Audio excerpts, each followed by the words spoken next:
عزيز سلامتنا تقبلوا فنونات كاتاتلو خبرات عزبتنا نلوم سولس شعات سنة خلتشن عيسان شدشن تدالو حدي زيناتات عزلكم قريبا له مقتالكم بفر عدم فلما قنات تاتو كيدان إرتران قبتن أبزو باقنا أفريقيا زلوة تلوا مقاد أير إثيوبيا أب سودان شوتو نا أير تيكيت كفليت بناي سودان باوند مقبل أقواريتو إيران مس أمريكا خكايت أنح ركبات كم زيتو قارته قاليتا إسرائيل أبدوباو ليبانوس مس إيران تقصد دحر مجمرة سبات تقتلهم چاينا نسيمين كوريا أبتحت تسلوا نملاس تتسعرالا سرايت إيران أبلغ لإسرائيل زفت موز نبرا متقعتي دوكم زبلة أفليتو أب كباب مالتا سدتنيات الزحازة الجالبة دحر مقمتالا 10 تزموتو ريسا ترخيبو إذن كالم بزرزح حزركم كأربي تكاتاتولنا بخبر عدم زمدنا إرتران قبتن أتاريهو كبلنا تقن كبل تسانحا كوينو أبزا غربا عمتات قن اتزمدنا النعمو غمت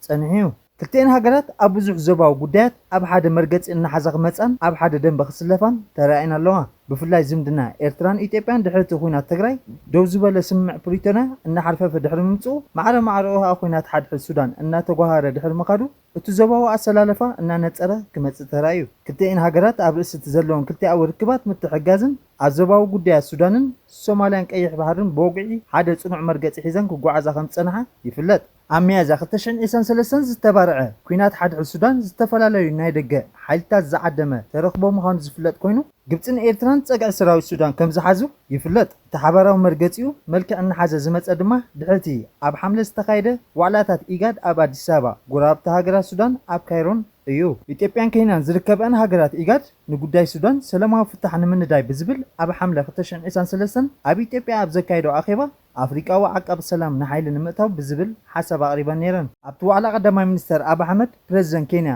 ዊልያም ሩቶን ሚኒስተር ጉዳያት ወፃኢን ሃገራዊ ምትሕብባርን ጅቡቲ ነበር ኣብዚ እዋን ዝዋና ጸሓፊ ሕብረት ኣፍሪቃ መሐመድ ዓሊ ዩሱፍ ንፕሬዝደንት ዑመር ገለ ወኪሉ ፍሉይ ልኡኽ ደቡብ ሱዳንን ቦልመር ድሕርቲ ንፕሬዝደንት ሳልቫኪር ብምውካል ኣብቲ ኣኼባ ተሳትፎም ከም ዝነበሩ ይዝከር ኣብ ሳልስቱ ኣብ ካይሮ ኣብ ዝተኻየደ ዋዕላ ጎራብቲ ሃገራት ግብፂ ድማ ኤርትራ እትርከበን ካልኦት ጎራብቲ ሃገራት ክሳተፋን ከለዋ ፕሬዝደንት ኢሳያስ ኣብቲ ብዓረብኛ ዝሃቦ ነዊሕ መግለፂ ነቲ ብስም ዓቃብ ሰላም ዝግበር ምትእትታው ኣብ ሱዳን ከም ዝነፅግ ኣፍሊጡ ነዚ ጉዳይ ድማ ግብፂ ከም እትድግፎ ብምግላፅ ሓድነት መርገፂአን እናተጋሃደ መፅዩ ነዊሕ ከይፀንሐ ድማ ኢትዮጵያን ኬንያን ኣብ ጎኑ ሕቡራት ኢማራት ዓረብ ብምዃን ንሓይልታት ዳዕመ ሰሪዕ ከም ዝድግፋ ተራእየን ግብፅን ኤርትራን ድማ ነቲ ኣቦ ወንበር ልኡላዊ ቤት ምኽሪ ኣዛዚ ሰራዊትን ሌተና ጀነራል ዓብደልፈታሕ አልቡርሃን ዝመርሖ ሰራዊት ሱዳን ደገፈን ከሪኣ ተራእየን ፕሬዝደንት ኢሳያስ ኣብ ዝተፈላለየ ኣጋጣሚታት ኣብ ዝሃቦ መግለፂ እውን ንሰራዊት ሱዳን ንምድጋፍ ኣድላይነቱ ኣስሚሩሉ እዩ በንጻሩ ኢትዮጵያ በደገፍ ሕቡራት ኢማራት ዓረብ ነቲ ኣንጻር ሰራዊት ሱዳን ዝዋጋእ ዘሎ ጀነራል መሐመድ ሓምዳን ዳጋሎ ሕመት ዝመርሖ ሓይሊ ዳዕመ ሰሪዕ ብምድጋፍ ኣሰላልፋ ክልቲኡ ወገን ነፂሩ ባሕቲ ጥሪ 2024 ኢትዮጵያ ምስ ሶማሊላንድ መዘክር ምርዳእ ብምፍራም ንሶማልያ ግብፂ ጅቡቲ ኣቆጣያ ኤርትራ ኣብዚ ጉዳይ ብቁሉዕ መግለፂ እኳ እንተዝሃበት ንልኡላውነት ሶማልያ ዘለዋ ደገፍ ግን ኣርኣያ እቲ ኢትዮጵያን እታ ናጽነታ ዝኣወጀት ርእሰ ምምሕዳር ሶማሊላንድ ዝኣተዎ ስምምዕ ኢትዮጵያ መቆማ ሓይሊ ባሕራ ዝኾኑ ኣሳት 20 ኪሎሜትር ዝኾን ገማግም ባሕሪ ን50 ዓመታት ክትረክብ ኣማሲዩን ሶማሊላንድ ከም ሃገር ኣፍልጦን ካብ መንገዲ ኣየራ ገለ ሚእታዊት ብፅሒት ክትባን እዩ ነይሩ ነዚ ምዕባልን ልኡላውነት ግዛእታውን ሓድነት ሶማልያ ዝግህስ ዘይሕጋዊ ተግባር እዩ ብምባል ዝንቀሳቐስ ፕሬዝደንት ሓሰን ሼክ ማሕሙድ ኣብቲ እዋን ብፃዕቕን ኣብ ግብፅን ኤርትራን ክገይሽ ተራእዩ ደገፍ ጎራብቲ ሃገራት ማሕበረሰብ ዓለምን ንምርካብ ብዘካየዶ ጽዑቕ ዲፕሎማሲ ምንቅስቓስ ካብ ኤርትራን ግብፅን ቁጥፉ ኣወንታዊ ግብረ መልሲ ከም ዝረኸበ ይፍለጥ ኣብ ጥቅምቲ 2024 ኣብ ኣስመራ ዝተገብረ ርክብ ሰለስቲአን ሃገራት ድማ ስሉሳዊ ኺዳን ኣጽኒዐን ግብፅን ኤርትራን ንልኡላውነት ዓባይ ሶማልያ ዘለዎን ደገፍ ብምግላጽ ወታደራዊ ሓገዝ ከም ዝገብራ ዝፍለጥ እዩ ኣብዚ ፕሬዝደንት ግብፂ ንፈለማ እዋን ናብ ኣስመራ ዝበፅሓሉ ብ10 ጥቅምቲ ዝተገብረ ርክብ ድማ መራሕቲ ኤርትራን ግብፅን ሶማልያን ብዛዕባ ሶማልያ ሱዳንን ጸጥታ ቀይሕ ባሕርን ብሰፊሕ ተዘራሪቦም ዞባዊ ምርግጋእ ንምስፋን ዘካይድዎ ጻዓታት ንምውሃድ ተሰማሚዖም እቲ ስሉሳዊ ዋዕላ ሰለስቲአን ሃገራት ምስ ኢትዮጵያ ዘለዎን ዝምድና ኣብ ዝሓልፈፈሉ ብምካየዱ ኣቓለቦ ሰሓበ እዩ ነይሩ ነዚ ኣመልኪቱ ካብ ሚኒስትሪ ዜና ኤርትራ ዝወፀ መግለፂ ሰለስቲአን መራሕቲ ጉዳያት ንቕልውላው ሱዳን ሶማልያ ጸጥታዊ ቀይሕ ባሕርን ባቢኤል መንደብን ዓሚቕ መይይጥ ድሕሪ ምግባር ናይ ሓባር መረዳእታ በፂሖም ይብል ኩምቲ ኢትዮጵያ ንምግታእ ብዝዕላምኡ ድማ ሶማልያ ንውሽጣውን ካብ ደገ ንዝመፅእ ብድሆታት ንምግጣም ምእንቲ ክትክእል መንግስታዊ ትካላት ምሕያልን ሰለስቲአን ሃገራት ክተሓገዛ ዝብል መግለፂ ከም ዘወፀ ይዝከር ኢትዮጵያ ሕቶ መእተዊ ባሕሪ ኣብ ዘለዓለትሉ ድሕሪ ምስ ሶማሊላንድ በቐታ ናብ ወደባት ኤርትራ ዝናጻጸረ መግለፂታት ከተስምዕ ጀሚራ። ቀዳማይ ሚኒስተር አብይ አሕመድ ኣብ ጥቅምቲ 2023 ንባይታ ሃገሩ ኣብ ዘስምዑ መግለፂ ኢትዮጵያ ኣብ ቀይሕ ባህሪ ኣብ ደገ ናይ ምርካብ ዘለዋ ታሪኻዊ ቅቡል ሕቶ ዳግማይ ክረአ ኣለዎ ድሕሪ ምባሉ ክሳብ ሕጂ ዝተፈላለዩ መንገድን ሰበስልጣንን ይቐጽል ኣሎ። ኤርትራ ነዚ ዝተፈላለዩ ሰበስልጣን ኢትዮጵያ ክወሃብ ዝጸንሐ መግለፂታት ምላሽ ክትበሎ ከም ዝጸንሐ ዝፍለጥ ኮይኑ ግብፅን ልዕላውነትን ግዝኣትን ሓድነት ኤርትራ ንምድጋፍ ዘለዋ ጽኑዕ ተወፋይነት ብተደጋጋሚ ኣረጋጊጻ እያ። ኣብ ዝሓለፈ እዋን ፕረዚደንት ኢሳያስ ግብፂ ኣብ ዝበፅሓሉ ናይ 5 መዓልቲ ዑደት ፕረዚደንት አልሲሲ ነዚ መርገፂ ደጊሙ እዩ። እዚ እናዓምቆ ዝመፅእ ዘሎ ዝምድና ኤርትራን ግብፅን ግን ብወገን ኢትዮጵያ ብፅቡቅ ኣይውሰድን። ረብሓታት ንምኽላፍ ብግብፂ ዝተሃንደሰ ስትራቴጂካዊ ከበባ ምዃኑ ክትገልጽ ጸኒሓ እያ። እዚ ግብፂ ኣብ ዞባ ቀርኒ ኣፍሪቃ እትፈጥሮ ዘላ ኺዳን ይኹን ብዲፕሎማስያዊ መዳይ እትሰርሖ ስራሓት ኣብ ልዕሊ ኢትዮጵያ ዝፈጥሮ ዘሎ ጸቕጢ በቲ ኢትዮጵያ እትቦ ዘላ ግብረ መስታት ክረአ ይኽእል። ኣብ መንጎ ኢትዮጵያ ነታ ተራኻዊት ጸላእቲ እትብላ ግብፅን ዝጸንሐ ፍልይ ዛጊት ብዘተ ክፍታሕ ስለ ዘይከኣለ ብፍላይ ድሕሪ ምዝዛም ዓብዪ ግድብ ኣብ መንጎአን ዝጸንሐ ፖለቲካውን ዲፕሎማስያውን ቁርቁስ ገና ዓሚቑ እዩ ዘሎ። ሰበስልጣን ኢትዮጵያ ድማ ብተደጋጋሚ ንግብፂ ብሽርሕን ተጻባእ መርገጽን ብፍላይ ዕጡቃት ተቋምቲ ብምዕጣቕ ክኸሱ እዮም ዝስምዑ። ወሃቢ ቃል ሚኒስትር ጉዳያት ወጻኢ ኢትዮጵያ ኣምባሳደር ነቢያት ጌታቸው ብ21 ግንቦት ኣብ ዝሃቦ ጋዜጣዊ መግለጺ እቲ ካብ ካይሮ ዝወፀ ዘይሃናጻይ ውዲት ነቲ ኢትዮጵያ ብሰላማዊ መንገዲ ኣብ ደገ ባሕሪ ንምርካብ ዘለዋ ድሌት ምዕቃፍ ኣቓልቦ ንምስራቅን ዝዓለመ ክብል ገሊጽዎ እዩ። ፊልድ ማርሻል ብርሃኑ ጁላ እውን ኣብ ዝሓለፈ ሰሙን ናብ ግብፂ ዝቐንዕ ብዝመስል ቃና ኢትዮጵያ ብዘይ ባሕሪ ንዘትረፍዋ ዝበሎም ብስም ዘይጠቐሶም ሓይልታት ወጻኢ ብምንጻር እቶም 67 ዓመት ሰሪሖም መሬት ተኸቢብና ንኽንተርፍ ዝገበሩና ጸላእቲ ስርሖም ቀፂሎም ኣለዉ ድሕሪ ምባል እቶም ቀንዲ ወነንቲ ናይቲ ኢትዮጵያ ብመሬታ ናይ ምዕጻው ኣጀንዳ እቶም ታሪኻዊ ጸላእቲ እዮም ክብል ተሰሚዑ እዩ። መንገዲ ኣየር ኢትዮጵያ ኣብ ሱዳን ሸጦም ቲኬታት በረራታት ብናይ ኣሜሪካ ዶላር ጥራይ ክኸውን ብምውሳኑ ኣብቲ ሃገር ርኡይ ቁጠባውን ስክፍታታት ይፈጥር ከም ዘሎ ጸብጻባት ሱዳን ትሪቡን ሓቢሩ። እዚ ውሳነ ብፍላይ ኣብዚ ሕጂ እዋን ሱዳን ብሰንኪ ውሽጣዊ ኩናት ዘኸፍአ ቁጠባዊ ቁልውላው ኣብ እትርከበሉ ዘላ እዋን ምምጽኡ ነቲ ኩነታት ዝያዳ ኣጋዲድዎ ይርከብ። መንገዲ ኣየር ኢትዮጵያ ክፍሊት ቲኬት ብዶላር ጥራይ ክኸውን ብምሕታቱ ነቲ ድሮ ተዳኺሙ ዘሎ ፓውንድ ሱዳን ዝያዳ ጸቕጢ ይፈጥረሉ። ተጓዓዝቲ ዶላር ንምርካብ ናብ ጸሊም ዕዳጋታት ክኸዱ ስለ ዝተገደዱ ዋጋ ዶላር ኣብ ዕዳጋ ሱዳን ክንህር ዝቕባበ ክውስኽን ምኽንያት ኮይኑሎ። እዚ ድማ ማእከላይ እቶት ዘለዎም ሱዳናውያን ናይ ምጓዓዝ ዓቕሞም ክድርቶ ከም ዘኽኣለ ይግለጽ። ተወሳኺ ብመሰረት ሕጊ ባንኪ ማእከላይ ሱዳን ዝኾነ ይኹን ኣብ ውሽጢ ሃገር ዝካየድ ንግዳዊ ንጥፈታት ኣገልግሎትን ብሃገራዊ ገንዘብ ፓውንድ ክኸውን ከም ዘለዎ ይእዝዝ። መንገዲ ኣየር ኢትዮጵያ ነዚ ሕጊ ብምጥሓስ በቐጥታ ዶላር ምሕታቱ ካብ ሰበስልጣን ቁጠባ ሱዳን ተሪር ነቐፌታ ይበጽሖሎ። ገለ ሰሞያ ሓጊ እዚ ስጉምቲ ነቲ ልኡላውነት ቁጠባውን ሃገር ዝደፍእ ክብሉ ይኸሱ። እዚ ኣብ መንጎ ቁጠባዊ ረብሓ መንገዲ ኣየር ኢትዮጵያን ሕጋዊ ድንጋጌታት ሱዳንን ተፈጢሩ ዘሎ ምስሓብ ኣብ ክልቲአን ሃገራት ዘሎ ዲፕሎማስያዊ ዝምድና እውን ከይጸሉ ስክፍታታት ኣሎ። መንግስቲ ሱዳን ወይ ባንኪ ማእከላይ ሱዳን ኣብ ዝቕጽሉ መዓልታት ዝኾነ ይኹን ናይ መእረምታ ስጉምቲ ክወስዱ ይኽእሉ እዮም ዝብል ግምት ከም ዘሎ ጸብጸባት ይሕብሩ። ፕረዚደንት ኣሜሪካ ዶናልድ ትራምፕ ኣብ መንጎ እስራኤልን ኢራንን ፈኸም እናበለ ጀሚሩ ዘሎ ግጭት ናብ ሰፊሕ ኩናት እንተዓሪጉ እስራኤል ንቤና ኣንጻር ኢራን ክትገጥም ከም እትኽእል ንቀዳማይ ሚኒስትር ቤንያሚን ናታንያሁ ኣጠንቂቑ።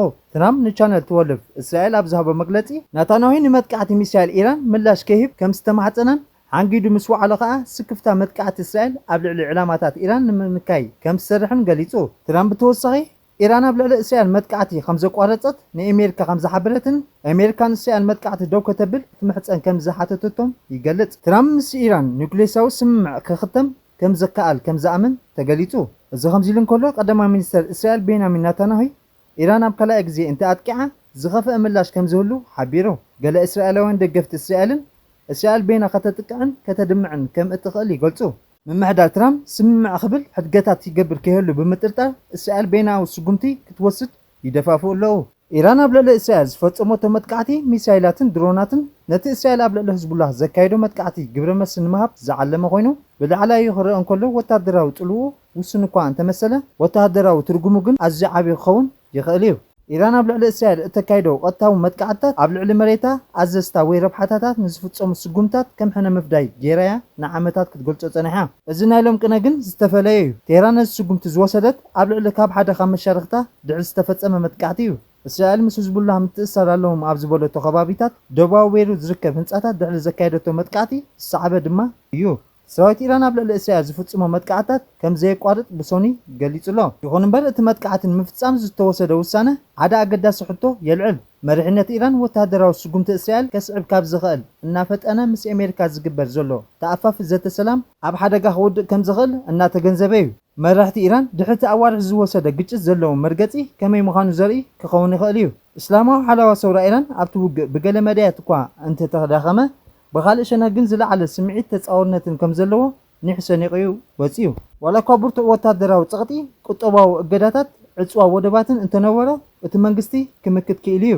ቴህራን ኣብ ልዕሊ እቶም ኣብቲ ዞባ ዘለዉ መሻርክታት ዝፍጸሙ መጥቃዕታት ኣብ ናይ ገዛ ርእሳ ከም ዝፍጸሙ ተገይሮም ክውሰድ ከም ዘለዎ መልእኽቲ ተመሓላልፍ ኣላ።